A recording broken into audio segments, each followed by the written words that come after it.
I've been using the OnePlus Nord for nearly a week now, and I've got to say, it's pretty good. Let's talk about the pros and cons over the past week and my initial thoughts on the device. This is Fox Tech. Let's go. So I swapped over from my broken and smashed up OnePlus 7 Pro to the grey onyx OnePlus Nord, and in today's video I'm going to be sharing my experiences with the device over the last week. I'm not going to be going through specs. There's many videos out there about specs, you can find it on Google. I don't want to talk about the specs too much in this video. It's more about my experiences with the phone over the last week. And we all know that a phone is more than the sum of its specs. It's about the user experience, the software working together with the hardware. Now, there's been a lot of talk about the design of the phone. Yes, it's made of glass on the front and back. It's made of metal buttons and a plastic rim, a plastic outside. Now, before we get any further, you've all probably seen Jerry Rig Everything's video. I love the stuff he does. I watch it all the time. And the reason I watch it is because it's really interesting to me personally. That doesn't mean that what he does in those tests are what's going to happen in real world use. So if you've not seen it, he puts extreme pressure on the OnePlus Nord. And yes, it eventually cracks the screen and it makes it unusable. It doesn't snap in half, but it makes the phone unusable. Have you not seen the video of the iPad Pro and the Nexus 6P? Those folded like a piece of paper. And everyone out there is saying that the iPad Pro is an incredible device. Listen, when it comes down to durability of phones, we can test the extremes, and it's really interesting to test the extremes and see what happens at that extreme. But in day-to-day use, we will not see the OnePlus Nord bending, we won't see it snapping, warping, melting, anything like that. It won't snap. Even those that are out there saying, oh, I have it in my back pocket, it's going to bend, it's going to break, it's going to snap. Come on, let's be realistic. Most people put cases on their phones anyway, and I've got one here, the official one from OnePlus. So that shouldn't be a problem, and even if you don't run a case, the chances of it being in your back pocket, you sitting down and it just snapping or bending, very unlikely. If you're that bothered, you need to be more careful with your smartphones and don't try and snap them. Anyway, let's talk about the design now. So, really premium. Glass on the front and back. Yes, the plastic sides don't have that cold metallic feel that you get with metal sides, but it's a nice size, 6.44-inch display. Nice size to hold, very manageable, and I actually really like the feel in the hand. It's good. I know everyone says the feel in the hand. It feels really good. I prefer it to my OnePlus 7 Pro because of the flat screen. It's easier to hold in one hand. I'm not a huge fan of the dual hole punch on the front. I think that it stands out a bit too much. We'll get into the cameras later, but I'm not a huge fan of the dual hole punch. I love having the alert slider on the side, and I think it's very surprising that only OnePlus and Apple are the people doing that. On the back we have the camera layout, and again, I'm not a huge fan of the camera bump. When you place it on a table, it's pretty wobbly, especially when it's in the corner off to one side, so I'm not a huge fan of that. That goes away when you use a case, but it kind of makes you use a case because of that, so not a massive fan of that. But the premium feel in the hand is still there. It's a good size, it feels solid, good weight. Personally, I think that the grey onyx version that I have here is nicer than the blue marble. I think the blue marble is a bit bright, a bit light. I prefer the grey onyx, but it has got a bit of a metallic look to it if you shine it onto the light. So it's all personal preference, but I prefer the grey onyx. It's got a flat display, which I much prefer over the curved displays of previous OnePlus phones. I think it's an upgrade. Compared to the 7 Pro, much easier to use. I don't like the big curves on the 7 Pro. We'll get into some screen issues possibly later on. We'll talk about them later. It's a 1080p full HD display, and it gets bright enough for me. It could be a bit brighter, but it gets bright enough. The PPI is great. There's no issues in clarity and things like that. The colours seem good to me, and that 90Hz refresh rate. Every single phone should have 90Hz at least on the refresh. And I'm disappointed that Apple aren't doing high refresh with their iPhones later in the year. There's a rumour they're not doing it. I think every phone should have high refresh rate. 90Hz is a really nice balance between battery life and user experience. So I think this is a bit of a sweet spot here. Now with 8GB of RAM and a Snapdragon 765G, I was a bit concerned with how it would perform, but for me it's been really good. One of the biggest compliments I can give it is that I can't tell the difference between this and my OnePlus 7 Pro. I think that's a good thing. The fact that you can pick up a OnePlus phone for £379 and it feels just like one of their flagships from a year ago, that's pretty damn good to me. So there's no issues on that side. 8GB of RAM make apps in the background run very smoothly, and I've not had any problems with that. I've had no stutters, no lags that I've seen. It's been a joy to use.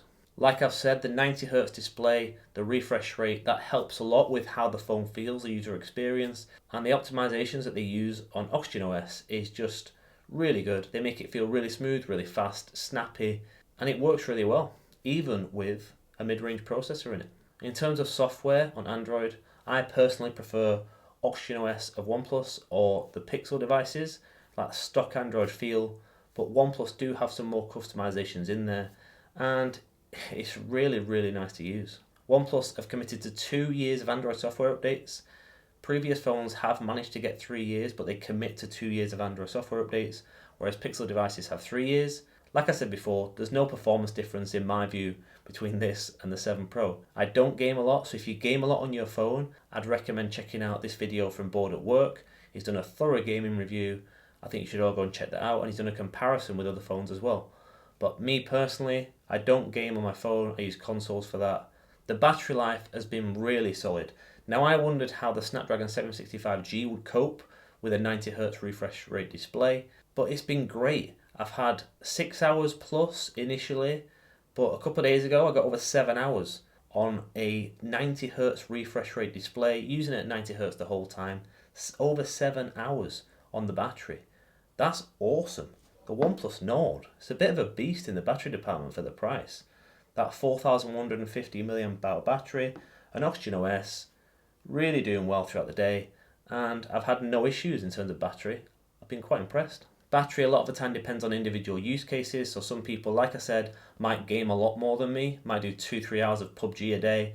I don't do that, so I've been getting sometimes over 7 hours of screen on time. But if you have heavy gaming days, that'll obviously drop down a little bit. Now I'm just going to come out and say this. The OnePlus Nord would have been better with a maximum of 2 or 3 cameras on the phone rather than 6. They shouldn't have put 6 cameras in this thing. I think it'd have been a better all-round phone had they put 2, maybe 3 in. The main camera. The main sensor is the same as the one in the OnePlus 8 and the OnePlus 7 Pro and the OnePlus 7T. It works well, unless you're blowing the photos up and sticking them on a canvas and making massive pictures out of them. You'll have no issues with this. For things like social media, you won't really be able to tell a difference unless you're obviously comparing them side by side to much more expensive phones. It's fine for most people, but like I say, most people use them for social media anyway. The camera's passable, the main camera that is. The ultra-wide's useful to have. It's nice to have a different field of view. I would have preferred an ultra-wide and a telephoto. It's nice to have a different field of view with the ultra-wide. It does get a little bit soft around the edges, and it's only 8 megapixels, so the detail isn't quite there. The colours are also slightly different compared to the main sensor, which is a shame. Having that crossover in colours would have been nice, similar colours throughout. iPhones seem to do that really well between their 3 lenses, but obviously they control hardware and software, so it's easier to do. The ultra-wide's nice to have for that field of view, to get more of a landscaping, to get more in the shot, but it's a little bit soft. Then we get to the 2 potato cameras. The 5 megapixel depth sensor, which in MKBHD's testing seemed to do nothing to help portrait photos. He covered it with his hand, still took the portrait shots, and it didn't say any errors, it said nothing was wrong, and it took the photo as it normally would. So they could have not used the 5 megapixel depth sensor, and don't even get me started on the 2 megapixel macro sensor. You can see from these photos here, you might as well take a picture from the main camera, crop it in a few times, and you'll get better colours, better detail, and a much better photo overall than using that silly, rubbish macro sensor. Personally for me, one ultra-wide and a main sensor on the back would have been fine. A nice high megapixel count on the ultra-wide would have made it a little bit better, and scrap the macro and the depth sensor. In terms of the front-facing cameras, I'd have preferred just one. Like I said before, I don't like the dual hole punch cutout on the front.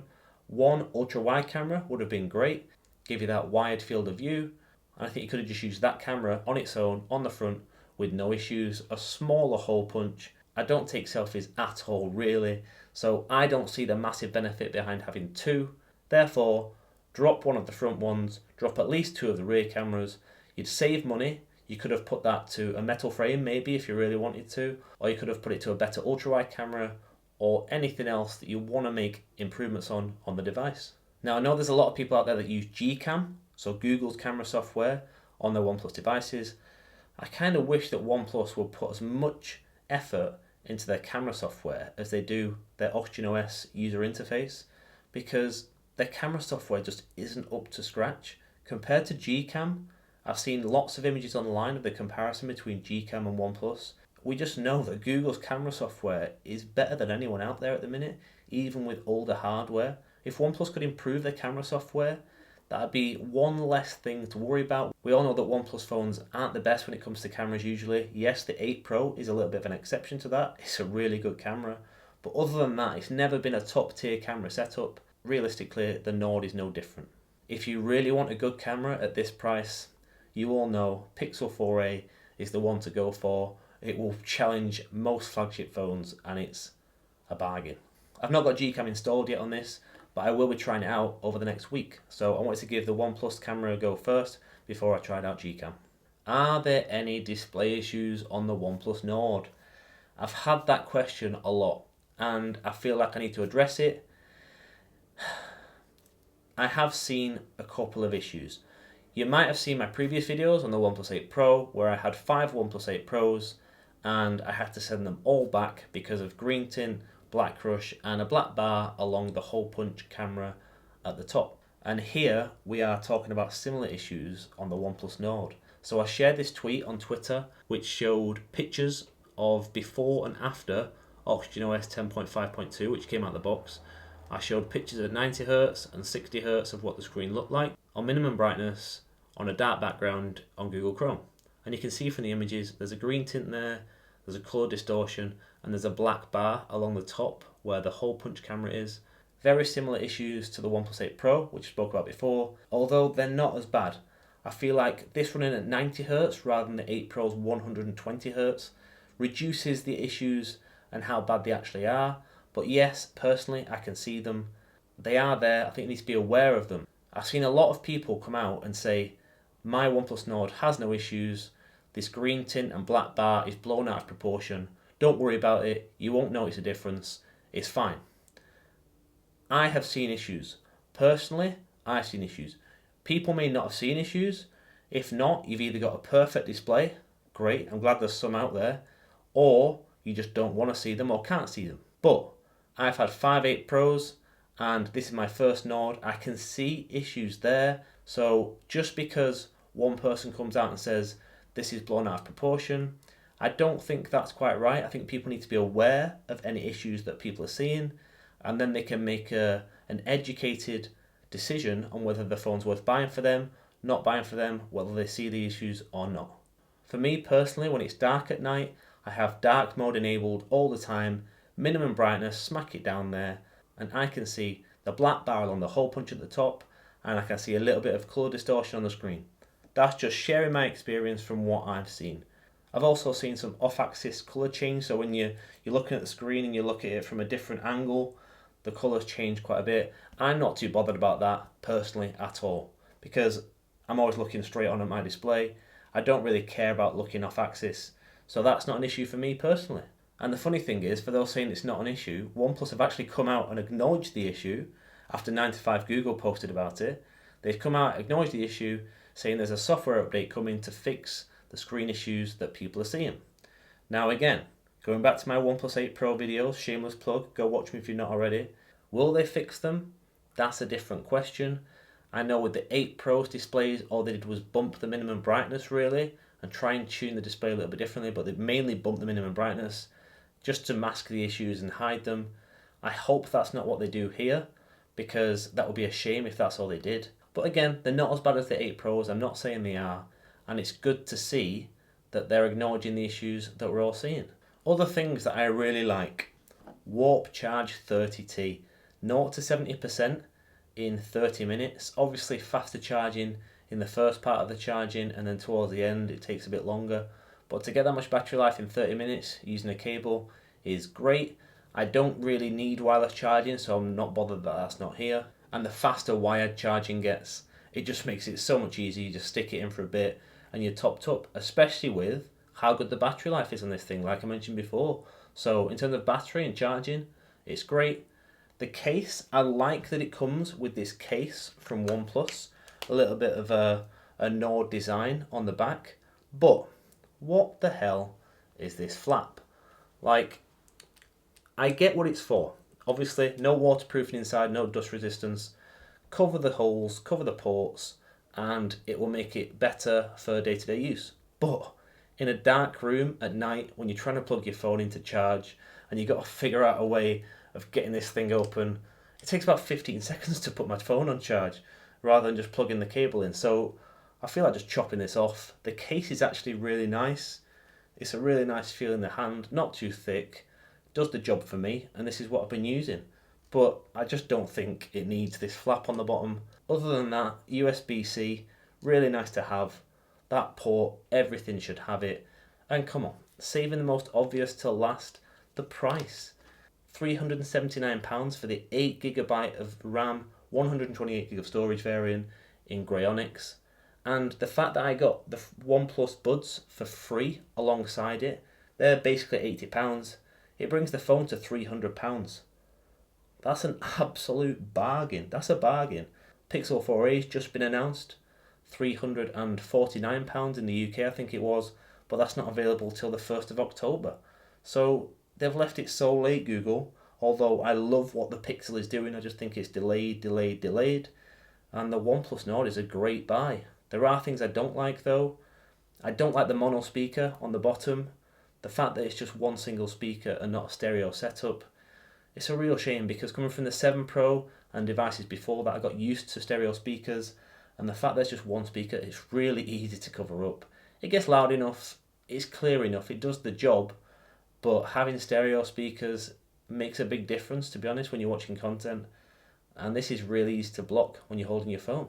Obviously, no IP official water and dust resistance. I wish that was there, obviously.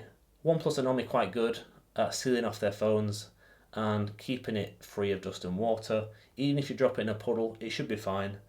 But it's just nice to have that thought in your head that you know it'll be fine because they've really done that testing.